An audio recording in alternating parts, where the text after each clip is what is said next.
What's up, guys, and welcome back to the channel. I'm Josh, one of your developer advocates. And today I'm super thrilled to present an in-depth tutorial on the remarkable Easypanel. Now, Easypanel is a marketplace app that is set to revolutionize your application deployment experience. And Easypanel is not your average control panel. It empowers you to effortlessly run an array of applications. So bid farewell to the complexity of traditional deployments as Easypanel's intuitive control panel simplifies the process like never before. So let's hop over to Easypanel's website so I can show you guys a little bit about it, and then we'll get it installed on a Linode. All right, so before I walk through the process of installing it, I want to go to the website right fast so you guys can check out where to get information on Easypanel. Now, this is their main website, it's easypanel.io, and you can get documentations, you can get templates, as well as their blog information is on this website.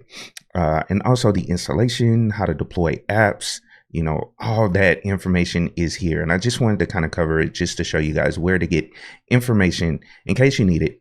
But here is the documentation and getting started. It's a quick guide on getting it installed. And basically, I wanted to cover the requirements, which is a Linux server, preferably Ubuntu, with at least 2 gigabits of RAM. So you get to go on most systems, you know, that you set this up in the cloud. Now let's hop over and set up our Linode. And I'm logged into my account. And all we have to do is go over here on the left-hand side and look for the marketplace. And this will bring up all the apps you can get installed on a Linode. And essentially what it'll do is create the server for you and then install the necessary software for it. So this is a streamlined process. And once it comes up, all we have to do is go up here and find our app. We can search, we could type Easy. And as you can see, Easypanel will pop up. So once you select it, if you go down to the bottom, this will walk you through the setup process of Easypanel, which is super simple. We'll use Ubuntu 22.04 because it does work there. The region, so select based on your information. So it depends on where you're located. It's best to pick a server or a site that is closer to you. So I'll use California. And then select your Linode plan. So I have a whole bunch of options here. You can select based on what you need.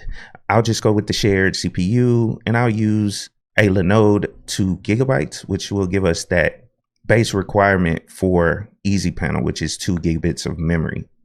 And then down below, it will ask you to set up a Linode label. So you can change this up if you want to. It defaults to a easy name to use, which is Easypanel-US-West. That's where it's located. And then you can also add tags if you need to. Now, the only thing you really need to do is create a root password. And so let's just go through and create something super strong. And make sure you remember this password in case you need to log into the server via SSH. You'll need that root password in order to get into it. And if we scroll down, all we have to do is hit create Linode, but you can check out these other options. They do have VLANs, also some other add-ons like backups, private IPs. You can check all that information out here. And also, don't want to forget this, but you can add SSH keys to the server as well, just like any other server that you set up within Linode. So let's hit create Linode. And this process will take a little time because, like I said, it has to deploy the server or provision the server, deploy it, and then install the Easypanel application. So you want to kind of make sure you wait until the server is fully up and going, and then wait a couple minutes after that for the installation to take place of Easypanel. And I want you guys to take note of the IP addresses. This is where you would go to get you to your Easypanel, and you want to go there as soon as possible. And at the moment, anyone has access to it. So if they get to this IP address before you do set up an account, they'll have access to your server to deploy apps and do whatever they want within the Easypanel application. So you want to get there as soon as possible. And you can just keep checking this IP address on the web until the actual site comes up.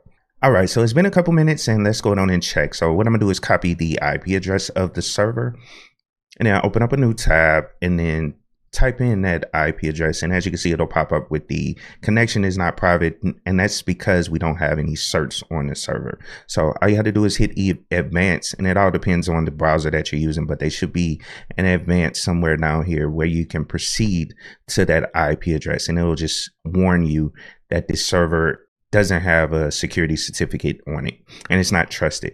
So let's go down and proceed, and boom, we are at the Easypanel setup. And this is the first thing that'll pop up. First thing you want to do is type in your email address. So I'll just use my keepitechie.gmail email address. And also, just so you guys know, it will use that to generate certificates for you on a server. That's one of the features of Easypanel.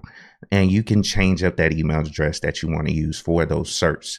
Now let's create a password. So just type in something super strong, and then you have two options down here. This is agreeing to the terms and service.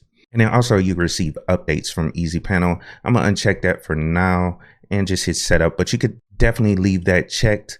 They just send you basic updates about Easypanel, and they say no spam. So I believe that is the case. So let's hit setup, and this will finish the setup of your Easypanel server, and I'll come back when it finishes. All right, and once it finishes the setup, you will be greeted with the main panel. And I wanted to show you guys how to briefly set up a project, just as an example. And all you have to do is hit new, and it's gonna ask you to create a project name. I'm gonna just name it KIT, and then let's hit create. And now we have an empty project, and now we can create our services, whatever services we want to run. Now, let me show you guys this first. There is a template option. They do have a whole bunch of templates here. So Apache, it's a whole bunch of templates in here that you have an option to set up or use. So Cockpit, Coral, Dashy, Deluge. It's plenty of things you can go in here and pick up and use as templates. So I won't go through those templates. I'll just show you guys a custom service. So let's just hit the plus on the service, and here are the options for you. So you have a normal app. So it could be a custom application. You have MySQL, MariaDB. So all your databases that you want to set up, Redis, MongoDB. But I'm going to choose app, and then we want to set a service name. So I'm going to set this name KIT-IO and create. Boom, and it will create that service for us.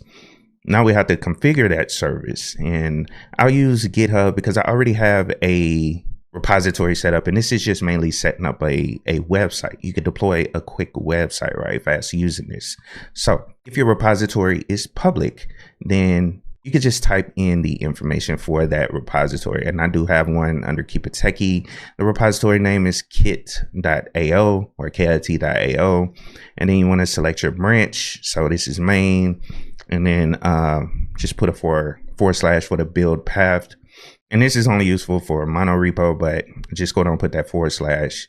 But you do have other options in here. You can set up a Docker image or use a Docker image, and then Git as well. So if you have your own Git server, then you can set that up as well. And also, if your repository is not public, then you need to set up GitHub tokens, and it gives you that information there. And then also you can hit go to that settings, and that'll give you some information on how to set that up or get those that key or token in order to connect to your GitHub private repository.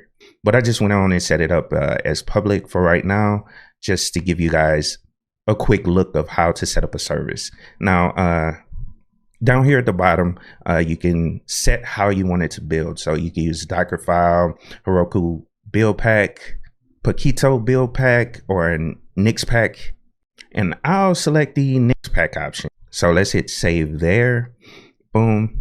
And here's your webhooks down here, but we're not gonna need that at the moment. And once you finish setting up your app, then you can deploy your app right away. So all you have to do is hit deploy, and as you can kind of see, I think it automatically deployed the app, but I just want to hit deploy again just to see it actually work or show you some of the information that'll pop up here. And as you can see, you start seeing some log information. That's why I wanted to go down and hit the deploy again, because it was already deployed, because it'll automatically start once you got this thing set up. But as you can see, it's using Nginx to build out the application. But let me show you guys how to actually connect to the site. So let's hit action right here, And then all we have to do is hit open, or we can go to the console. Let's just hit open right fast. Boom.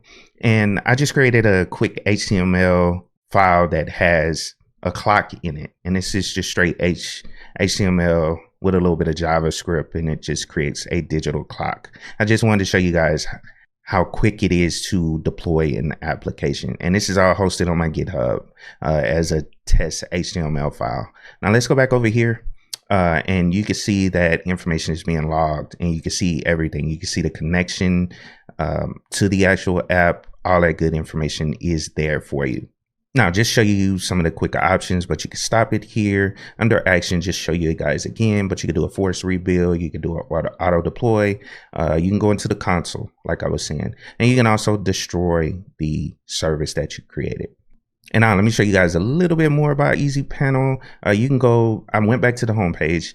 Like I said, it gives you all the information on how much resources is being used by Easypanel. You can see the memory, all that good stuff. But I wanted to go into the settings right fast, just to show you guys how to make a few changes if you need to. So you can set a default domain, or this is the default domain, and then you can set a custom domain. And so you would have to go into your domain account wherever you set up your domain. It could be GoDaddy or Google Domains, or wherever you purchase your domain. Just make sure you point it to this IP address. That way it'll pull up this server anytime you go to it. That's the Let's Encrypt email. And that's what I was saying. You can adjust this if you need to and save it. And then you also have two-factor authentication you can set up.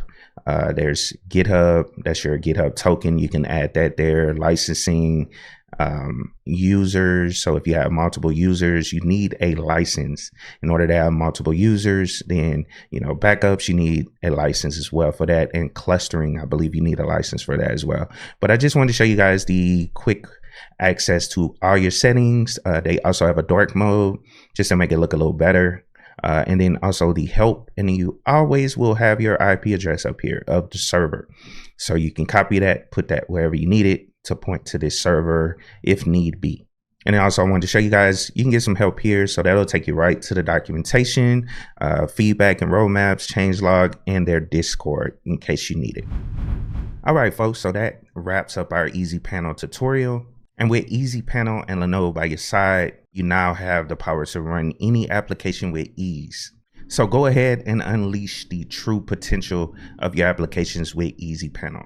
And if you enjoyed this tutorial, don't forget to hit the like button and subscribe to our channel for more awesome content like this. And if you have any questions, feel free to leave comments down in the comments below. Thanks for joining me, and I hope you guys have a wonderful day. Peace.